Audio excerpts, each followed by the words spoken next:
Mayam Bukurum Times of Manipur TOMTV akan Kudola Mojari studio speak me and Tabi Singutaram Nokchari.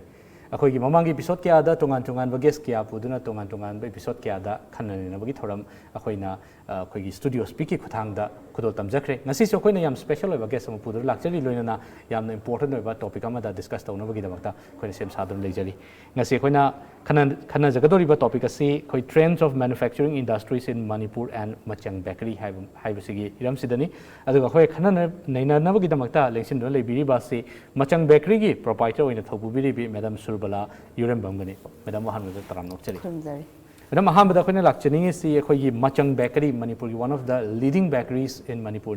Hariba Machang Bakery, see Koi Housing Mayamna, I am a Sakana bakery Moe. Adu Masi Hodorapamatam, see the Karamina Hodorokibage, Masigi Awanai, what is Mateo Tantambi. Machang Bakery Hodorapase 2018 gi November gi date 7 Diwali numitagi ko akoi outlet macha ama Uripok outlet macha sidagi Hodorakibani. Adu Machang Bakery sigi mamangda wari yam sang na leigre haibadi aigi punsi wari suiloimak yaure ko ai sa BSc nursing loire then BSc nursing Bangalore da Florence College of Nursing da loshanjare e adu matungda aise yumda loiraga thogle e adugi matung aise sida is Nightingale Nursing Institute haina Porompata leiba Jennings Hospital gi manakta adu da sahi 6 years puzare e nursing tutor oina adugi matung taba oina akoina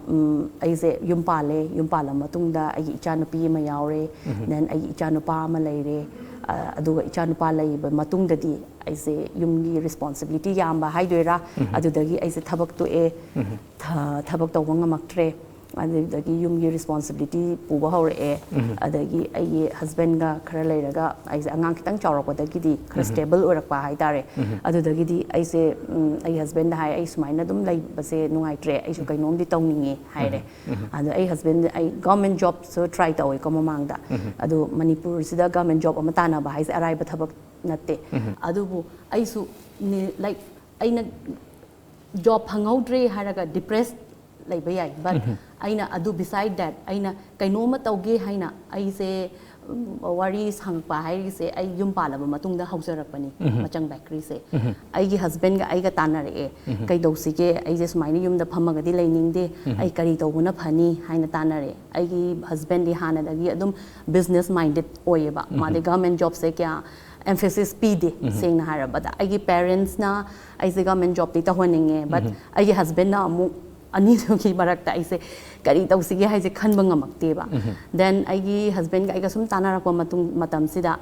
aise karamba field na ichaju yengchanba ngamba plus aigi thabak sisu yengchanba ngamba kari tausige haina khalakpada aigi husband na ibani tanaraba matung sida phare kaino taurasi bakery macha ama dagi haurasi aduga kam she feels it as nupi zo ore nangna dum home baking tauraga start asi training di khacha tho nang haina haire ba agi husband na aigonda yam influence tawe ko adugi matang sida nang training chatlo haina ai isa se Bangalore chatle then Manipur da leiriba cake like training institute me am sidut loi chatpa loire ba then beside that ai husband amuk nang mapalam gisu amuk yengse haina amuk chatle aise adagi adudagi amuk aise experience tala matungda yumda hale then home baking tawba hore like ai gi angang birthday kumba laiba mama gaina laaga ai cake angang is maina cake of the sembiu kholo haiba haurakpadagi ai gi oven macha ama leiramme ko hojipudi aina kaino da aina yum palise moirang dane moirang da thamgre adu yam nusidana adum thambe ko aina adudagi haurakhiba bakery ne ise adudagi mayam na adumaina demand leire e adagi sumaina macha tawrakpadagi kitang chawba bakery mu on thoasi kitang haibadi factory maintain tawraga phajana tawrasi haina aise factory ama ai husband ga ai ka tanaraga ko but matamdu da su haibadi factory ama lingba haise financial support yawi then manpower like the yarakte adumba mayam si khallaga adumaina akhoina ko kamaina tawsige haina adudagi haurakpane ba khoi yam tina financial yam strong oi badi natte ba but akhoina muk aduda mateng bangbi ba bank mayam su lei ko bank maming oina palabada Manipur State Cooperative Bank of India moi collaborate tawraga khoi mateng yam pangbi ba ꯑꯗꯨꯃꯥꯏꯅ ꯃꯆꯥ ꯃꯆꯥ ꯍꯧꯔꯛꯈ꯭ꯔꯦꯀꯣ ꯑꯩꯈꯣꯏꯒꯤ ꯐꯦꯛꯇ꯭ꯔꯤꯁꯦ ꯑꯗꯨꯃꯥꯏꯅ ꯑꯗꯨꯗꯒꯤꯅꯤ ꯃꯆꯪ bakery ꯍꯥꯏꯅ ꯇꯞꯅ ꯇꯞꯅ ꯁꯨꯝ ꯍꯧꯔꯛꯈꯤꯕ ꯃꯆꯪ ꯕꯦꯀꯔꯤꯁꯦ ꯁꯨꯃꯥꯏꯅ ꯌꯥꯝ ꯄꯤꯛꯅ ꯑꯩꯈꯣꯏꯒꯤ ꯌꯨꯝꯗ ꯍꯣꯝ ꯕꯦꯀꯤꯡ ꯇꯧꯕꯗꯒꯤ ꯍꯧꯔꯛꯑꯕ ꯃꯇꯨꯡꯗ ꯍꯧꯖꯤꯛꯁꯤ ꯃꯌꯥꯝꯅ ꯇꯁꯦꯡꯅ ꯃꯁꯛ ꯊꯣꯛꯄ ꯕꯦꯀꯔꯤ ꯑꯃ ꯃꯌꯥꯝꯅ ꯃꯁꯤꯡ ꯊꯤꯗꯅ ꯄꯥꯕꯗ ꯌꯥꯎꯕ ꯕꯦꯀꯔꯤ ꯑꯃ ꯑꯣꯏꯔꯛꯏꯕꯅꯤ ꯃꯅꯤꯄꯨꯔꯒꯤ ꯑꯣꯏꯅꯗꯤ ꯑꯗꯣ ꯍꯧꯖꯤꯛ ꯂꯩꯔꯤꯕ ꯑꯩꯈꯣꯏꯒꯤ ꯃꯆꯪ ꯕꯦꯀꯔꯤꯒꯤ ꯐꯤꯕꯝꯁꯦ ꯀꯔꯝꯕ ꯐꯤꯕꯝꯗ ꯂꯩꯕꯤꯔꯤ ꯑꯗꯨꯒ ꯑꯦꯝꯄ꯭ꯂꯣꯌꯤ ꯀꯌꯥꯃꯨꯛ ꯊꯕꯛ ꯇꯧꯕꯤꯔꯤ ꯃꯆꯪꯁꯤꯒꯤ ꯃꯈꯥꯗ ꯃꯆꯪ ꯕꯦꯀꯔꯤꯁꯦ ꯅꯤꯌꯔꯂꯤ ꯍꯧꯖꯤꯛ 30+ ꯃꯨꯛꯇꯤ employment piba ngamme ko nupa mcha nupi macha mayam leye aduga husik ki status hairagadi hana covid ki mamang dadi asidi mayam gini ko akoi generally mayam covid mamang dadi yam nungai rame ko hojikti adu oitarasu just akoi da pi giba haibadi covid mamang sida akoi na machang bakery se phajana run tawba ngangri se just 1 years khatane ba at the same time akoina advertisement amta thokhide matam duda haibadi machang bakery hairaga akoi adugi opportunity do phangidreba just 1 years tang phajana run tawba horama kansida covid laksalaktana akoi zu laibak thiba haitare ko mayam ki oina su laibak thiba amni covid lakpase aduna sumaina laibak thiba thogdoksina ko akoi se phajana di run tawba ngamgide but mayamna nuksibiba haidira adu mayamna di machang bakery se adum advertisement yaudana kaishumta kaino yaudana haibadi social media da so koi kya active oiba ngamde aduduna social media da so active oiba ngamde at the same time moina akhoi bu recognize fazana tawbibase sigi khaluraga di akhoi am harauzayeba simadi sumaina lei machang bakery yam ngai se makha tabdong lakchani se khoi gi manipur da leiriba tongan khoi bakery khatang natana tongan manufacturing industries me am leiri masigi khoi gi business strategies haiba tare khoi manipur se yam pikpa market oibanina masigi business strategies adu hojik chatliba trend se karamba trend da chatpiri haiba se matang da kitang tham business strategies haragadi akoina husik chatliba manipur da bakery sare ko bakery sa dum chatpa adagi bakery sida amo kari haini aina pambana kitang bakery haraga su ko haibati items mayam se fazana quality maintain tawraga adagi fazana hygienic oiba adagi staff mayam da appropriate oina haibadi akoina fazana gyan tan section na yengbiba staff mayam se kari tawrino moina presently moi kari tawri bakery da factory da lei haraga su moi kari thabak tawraga leiri adumba vision je fazana akoina section na supervise tawbiba aduma pame aduga huzi presently kari trend ama chatle ko haibadi aina business ai shima hore haragadi ai su maga manaba business ama horagadi amuk ai su maga chamana na horaga ai su chokhalakani haibadi magi business to chokhale ai su chokhalakani haibana taba aina business ama hore aina cake ki business ama hore like cake tools ki business hoba yaiba haibadi seng na harabada akoi sidai sida ki tools phangdeba manipur yam waiba phangaga su karai da leiru doin ai tools ama watle haibada amazon da chain ba yawi then mapan lamdagi akoina bulk oina lawba yawi sumbase face tawiba koi aduna aina haizening ba haibu business se ko aina adu tawe haina mana adu na taba ai amana amabu support tawna ba yaba raga ko akhoi chawkhat mina na ba hotna haningi ojanta madam na takpi se hojiki akhoi gi manipur gi yam chana bi train moina hojik tawrai si mi amna hek tawkiba business to kitang hek mai chumapo ubada ma su tawraga di soina ma chawkhat kani haiba wakhalon sina maram oira kada animak adum lupmina gi ba su dum yauri bani maram aduna business se tawbu matam da start up tawbu matam da amana amagi mateng pangna ba yagada ba tongan ba hiram kya da or chamana ba hiram oiraga su amana babu support tawna ba yaw mong da tawsena takpi bani yam ngai se makha tabadong lakchani se khoi gi machang bakery si dong lakcharaga machang bakery si haudok pirak pasida khoi gi vision ama soina makile biram gani loina machang bakery gi tungda lakadaba future plans sing kari future plans sing lebiri kari vision lebi vision haraga di akoi se machang bakery haina just huziki di am pikna haibdi small scale oina uri ko mayam na so ade akoi na so uzari am small scale macha oina uri ba akoi gi vision di am chawe haibdi ai la akoi gi hairi sina tai gi nate ai partner ai husband ga ai ga ko yam supportive oina ba aduna kainom tana bada ko ai husband ga ai ga dum tana ba aduna sigi machang bakery se magi plan su ama laye haibadi kari dongni haraga magi dream plan da akoina tanaris ibani tanaris he akoi resort kumba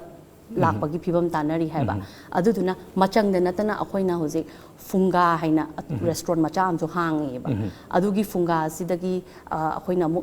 tapna haibadi akoina amu ngamoi akoi hoje financially am weak oiri aduduna ngamoi loimak keno tawbadi amuk tangda aduna asu hard work ko akoina kanna honaraga hayeng wai akoina resort ama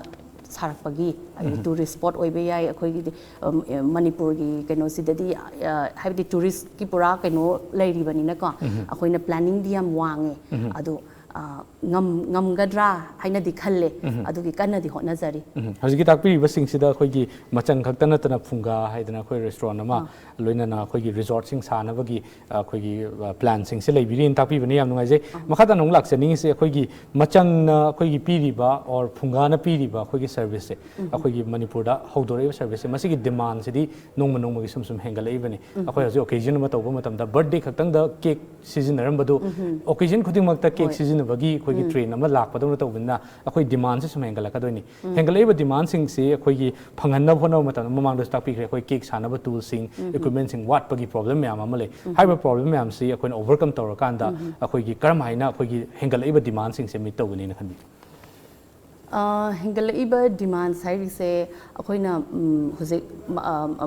machang bakery da natan akoina hoi chumme ba ko machang bakery da akoina cakes tang nate ko topa confectionery items me am su lai khre haibati luhong bagi hazing pot order su lai adagi atopa mayam order di mayam la ko luhong ba natra so just akoi farewell party gumbo so just normal parties or so sumbati mayam la ba aduna sidaisida akoina requirements mayam la haibadi ai gi pot se si acha pot ama hap tawre hairaga su ko box la box natraga magi container amadi darkar lai re ko container se amu akoina kitang customers na customize to bio mo hairak pa yawe ba customize to biro haibasida moina amu hairi ba pose amu akoi Manipur sida amu phangda ba akoina di amu mapalam da gi su chain ba da so haibadi duration do yam sanga da ba moina amu 15-20 days hairakani customer di hayeng hangchit ki order pishalakani sumba mai am je thengne ba aduna aina hana haipetsu haijagra dune haibadi business se atopa kaino tawdrasu sida akoina pami ba pot haibadi darkar lairi ba pot mayam lai ba adum bagi business mayam so ina hoktopi ba adu oitaradi akoida su ko like kari haini fishable oirakani line su phangani adagi akoina su production se amuk hena tawba ngamgani ba production di akoi mayam tawe ba haibadi nearly 100-200 items maya tawba ngamme ba but akoigi packaging se am phajade ba packaging phajarakta banina mina ju he geng bada packaging se haraga kitang wakhal khan ba mi su yawe ba abedi normal just cherangam da hapchalaga pobi da pibu du akoji pamakte ba kitang quality maintain tawraga mawong ta na semningak pa matang su yawra idana adumba mayam sina akoi problem face to wa ise adumaina akoi da equipments mayam se akoi da fishable oina phanghan taragati akoina amuk hena nungai jagani haibi tapi se akoi yam quality leina akoi gi chana thakno problem sing je puthok taraga su packaging sida mong ta dragadi haiba quality se yauna miyam na customer sing na ubang amoi doina haibi bani loina na akoi gi hojik wat liba sing se yam chawba masi su akoi gi entrepreneurship development gi akoi gi yam chawba akoi gi para am khan hejab tare akoi amana amabu mating pangna ba what liba sing se karmai na men khat kadagi haiba du matang dani thambi se yam nungai je duga hojik mamang da su panbi khre akoi tongan ba product sing akoi machang bakery da phangan biri na takpiri adu akoi gi mayam product mayam sigi manung sida mayam na khwaidi hena pamna product sing khwaidi popular oiba product sing se karam ba product sing se phangan bi normally cakes ta haraga ko cake se akoigi kari haini customer yam regular oiba customer yaure eba so moina every occasion khudingi aingon da call tawraga any new flavor hangakani ba flavor anoba la abra anoba sarabra kari lei haina adu yam nungai jai ba aingon da haibadi am challenging oiba do haibadi moina mathang hangakpada ai kari karamba flavor PCK haibagi kaino challenging oiba pot ama la ebo aduna moina hairakpa matam sida aina piba flavor sisu ko moina adum feedback sisu adum positive lakpa adugi am harauzaba ama mathang am su yawi ko aduna aina aduda moina pamgiba flavor hairagadi akoigi machang yoina blueberry cream cheese cakes both cream cheese cake siga baked cheese cake haina amasu layeba ko baked cheese cake se sine adagi chocolate walnut cake aduga recently yam khena chatpa hairagadi Russian honey cake haina ama puthoeba ko aduda su moina adum feedback ti adum positive phangba aduga atopa organic ta oiraso hoina chahau cake se sisu adum keno tawraga Koi lamdam siga chunaba sumaina su putu eba cake ki da haraga adu khaido laigani ko aduga atopa confectionery items te ko akoina chicken patties veg patties ni normal ko normal oiba pot ngata ne then chicken internet adai chicken akoi chicken items de hena chatpa hele ko chicken internet then kulcha mayam laigare then akoi da cookies te su ko different types laiba different types of cookies adu marak to da till cookies kaina yawe ko adum basida yam chatpa hele ba akoi items marak sida machang gi oina yam nangai si takpi si akoi gi machang gi akoi gi phangan biri ba pot sing sigi marak ta mayam na pambi ba mayam dune adubu customer sing na ji takpi ba du maina kari anova flavor la agi hang basida ngasai gi regular oina lei ba customer sing sina hangak pa matam da moida pi ga dori ba anova flavor si su yam na hena customer sing sina pam natraga di mai ngasai gi expectation du yodraga di soidana ma gi moi expectation di oh hengala ga hanga harak to ni dana haibadi aina mamang da cheese cake ama tawgre adu tum flavor du amu how amu pame hai adu maina regular oina moina dum call torok pa yawe ba customer adun aina su amu yam how ba haibadi anoba puthok pane sin taste taw kholo try taw kholo haraga piraga moina mu feedback pirak padune ba khoida rauzari sina yam nangai je makha tawdong laksani sina akhoi gi machang gi oina phangan biriba product sing sida machang sina yam chawba service amadi bibiri adubo manipur tongan tongan ba bakery mayam ama leiri bane machang dona machang gumba polam sing puthokpa bakery mayam ama competitor mayam am leiri bane adubo customer sing sina machang khan ga do si kai gino what is the unique selling point of machang haibasini why machang haibasini exactly kari gino haragadi akoina sengna harabada akoigi factory da puthoiba pot mayam se akoina supervise tawraga puthok chayeba haibadi akoigi mit mamangda sahalle ba pose anamba yari gai mit mamangda sahalle angang na shoi gadra ngam gadra haini yam pakhat pa ma phauzei ba khoida haibadi food product chagada ba chinjak ne ko aduduna sumba mayam je soira agadi akoida hayeng kari haini akoida health hazardous oiba potse si pamjade ba ko aduna angang na chi hena hap kainoma hena hap ke tawrasu hapoida ba mapada di hap kanu haina thingba adagi moina haibadi angang adugi haibadi moi employee kai sidi ko moi salary du dang kano tawraga loire as akoi saga da sabam thokpa sara loire cake oigera bread oigera moi gera haibadi moi di nongmagi len gra loire haiba khanbasu yawe ko loimaki wa nate khara khanbasu yawe ko adu madam du da akoina adu tawba yaroi haraga ngasi akoina haramba poto nongalaga moisu kitang khautak chaba amdi phawhalle ba koina aduna akoina sumba yamtina haibadi quality maintain tawraga chatpase sisina machang itself magi maming sida su machang hairi se akoina su yang wakhal khalaga thon gi ba maming ne ba khara ideal oiba khara mayam ga manada ba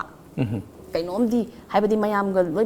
manaraga di akoi gi su kaishumta haibadi chap manai bakery gi di mayam lei somna haibi gri do bakery gi di mayam lei adubu machang haina akoina machang haina maming magi maming da su dum yaujare aduga machang oiba pose puthoke haina su khanbagi akoina adumaina machang haina thon gi ba aduga posu akoina dum quality maintain tawraga akoi vision makhada dum sahan gi ba aduduna akoi sumaina akoi machang je khanbam thokpra haina di khale quality si yam phasana maintain tawna bai damakta yam kupna supervise tawi an takpi bani yam ngai je madam ga akoi sana jagda wari myam di lejari do umar thana break amtang lojage myam dagi break macha amtang lojage break tagi yam thun hanjarke meng ta don lebi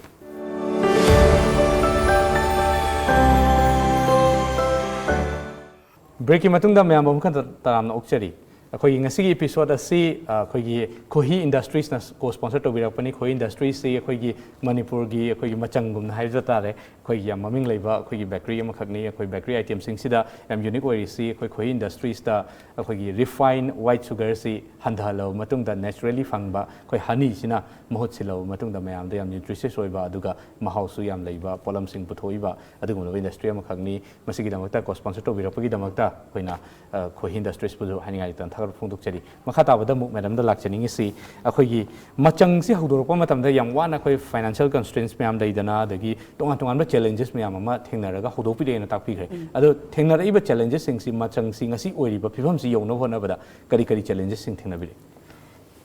challenges haragadi thengnei sing na harabada akoina machang je hodora aba matung da su akoi se support ko darkar leirakpa matang yaure haibadi aina ngasa haigri do main power week oire matang haibadi mi gaize loimak akoi thabak tawge dila agasu moina amu ꯊꯕꯛꯁꯦ ꯍꯩꯇꯕꯒꯤ ꯑꯩꯈꯣꯏꯅ ꯑꯃꯨꯛ ꯇꯥꯛꯄꯤꯕꯒ ꯇꯝꯕꯤꯕꯒ ꯇꯧꯔꯛꯄꯩ ꯃꯇꯥꯡ ꯍꯥꯏꯕꯗꯤ ꯑꯉꯥꯡꯈꯩꯁꯦ ꯂꯣꯏꯅꯃꯛ ꯊꯕꯛꯇꯤ ꯇꯧꯅꯤꯡꯕ ꯂꯣꯀꯦꯂꯥꯏꯠꯁ ꯈꯩꯁꯦ ꯑꯩꯈꯣꯏꯅꯁꯨ ꯂꯣꯀꯦꯜ ꯑꯉꯥꯡꯈꯩꯁꯤꯗ ꯊꯕꯛ ꯄꯤꯅꯤꯡꯕ ꯃꯄꯥꯟ ꯂꯝꯗꯒꯤ ꯀꯩꯅꯣ ꯅꯣꯟ ꯃꯅꯤꯄꯨꯔꯤ ꯃꯣꯏ ꯑꯃ ꯑꯅꯤꯗꯤ ꯊꯝꯃꯝꯃꯦ ꯁꯦꯡꯅ ꯍꯥꯏꯔꯕꯗ ꯍꯧꯒꯠꯂꯛꯄꯗꯗꯤ ꯀꯔꯤꯒꯤꯅꯣ ꯍꯥꯏꯔꯒ ꯃꯣꯏꯅ ꯑꯃꯨꯛ ꯑꯩꯈꯣꯏꯒꯤ ꯑꯉꯥꯡꯈꯩꯁꯤꯗ ꯑꯃꯨꯛ ꯇꯥꯛꯄꯤꯔꯒ ꯑꯩꯈꯣꯏ ꯑꯉꯥꯡꯈꯩꯁꯤꯅ ꯑꯃꯨꯛ ꯍꯩꯖꯍꯧꯔꯒ ꯃꯣꯏꯅ ꯑꯃꯨꯛ ꯃꯣꯏꯗꯒꯤ ꯑꯃꯨꯛ ꯅꯣꯂꯦꯖꯇꯣ ꯂꯧꯍꯧꯔꯒ ꯑꯗꯨꯝ ꯂꯣꯡ ꯇꯔꯝ ꯑꯣꯏꯅ ꯑꯩꯈꯣꯏ ꯑꯉꯥꯡꯈꯩꯁꯤꯒ ꯆꯠꯃꯤꯟꯅꯒꯦ ꯍꯥꯏꯅ ꯈꯟꯕ ꯃꯇꯥꯡ ꯌꯥꯎꯋꯦꯀꯣ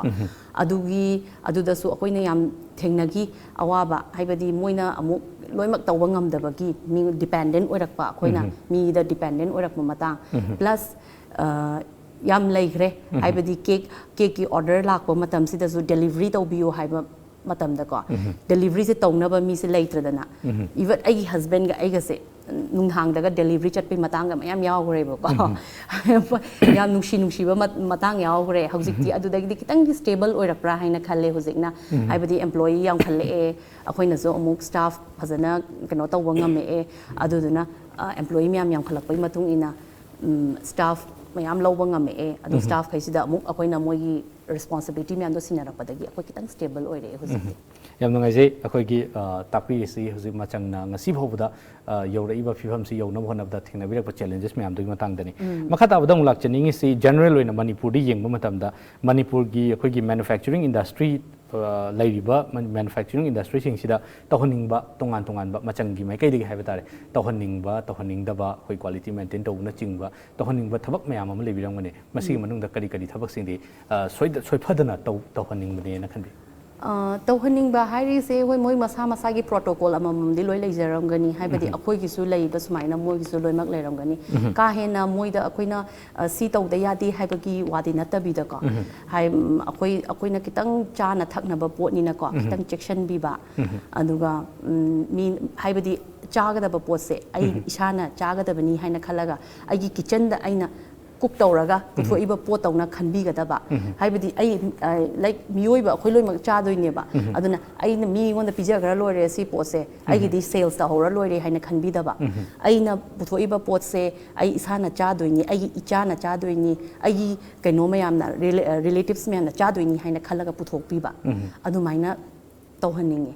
याम नुंगाइजे अखोइगी इसाना चानबनी आइगी इचामकना आइगी रिलेटिव्सना चानबनी हाइना चेक्सन तौबिरगदी मसिगी वाखलोनसे लेबिरगदी अखोइ चानबा अखोइ हक्चांगी मनुंगदा चंगिगदोरिबा pollen सिंगसिदा अखोइ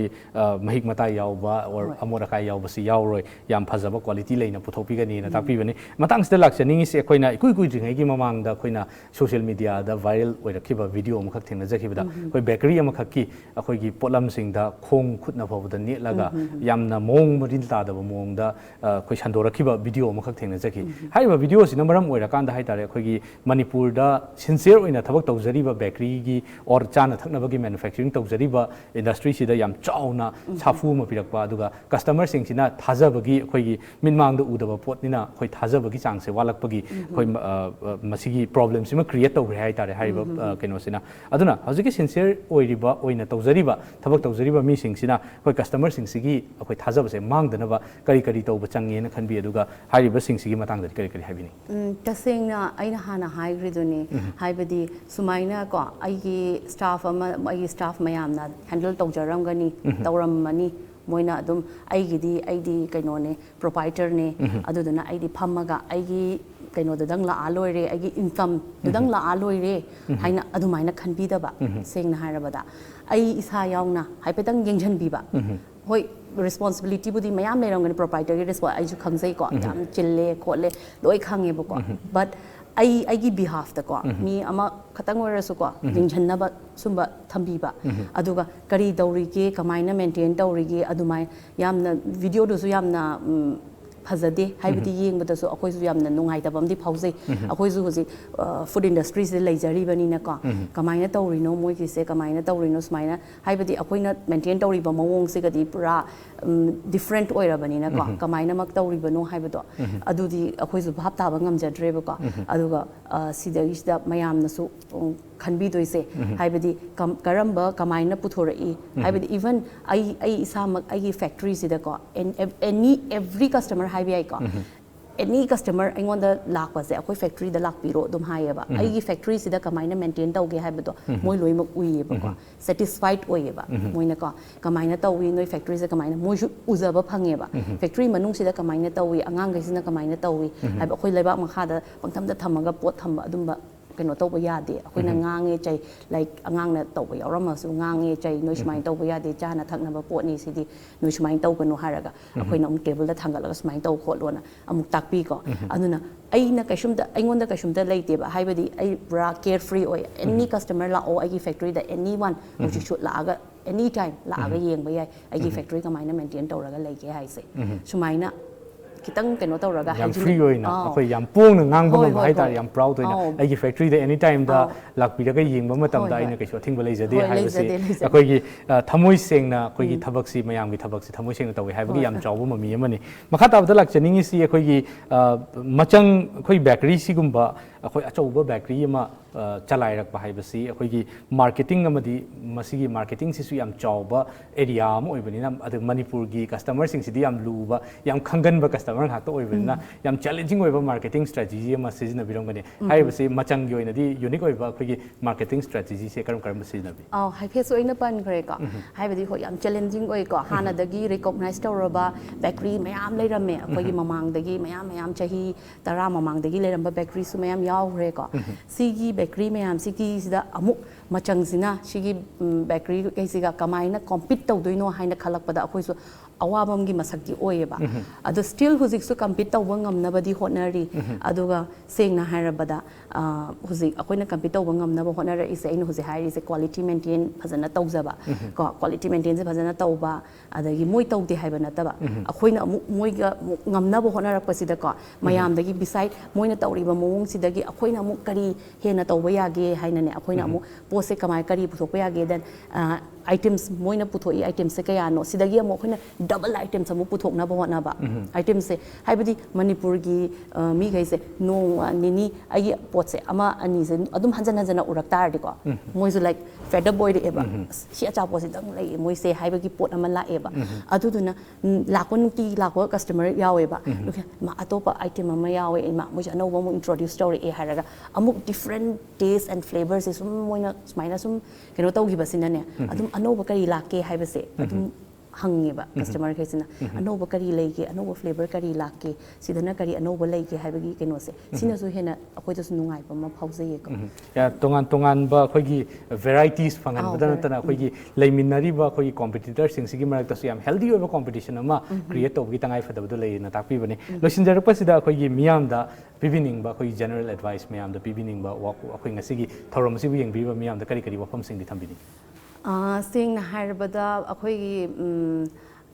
hakchang gi maram da han haizagi ko hakchang se yam fit oina hakchang se haibadi leiriba present situation zida ko covid ne yam effect to hale ko khoida adudina akoina healthy oina ba ko healthy diet at the same time healthy exercises ko exercises isa maksu exercise chatle upon fitness da adum exercise chatli hujik su 4:30 dagi hogale du exercise tawraga hale du ga mo healthy diet kumba charaga ko adumaina agi regular routine ama thambi ba ko sima tawba adagi entrepreneur gi da hairaga di entrepreneurship se yam darkar lei manipur dadi amuk hina darkar lei haina khale ko entrepreneur se self employment oire ko plus akoina amuk mayam unemployment oiba mi mayam sidasu akoina thabak piba ngambase sije yam laibak phabani haina khanjai aduduna mayam su government job phangaude haina ningam daba tawbinu aduduga isana dum thabak se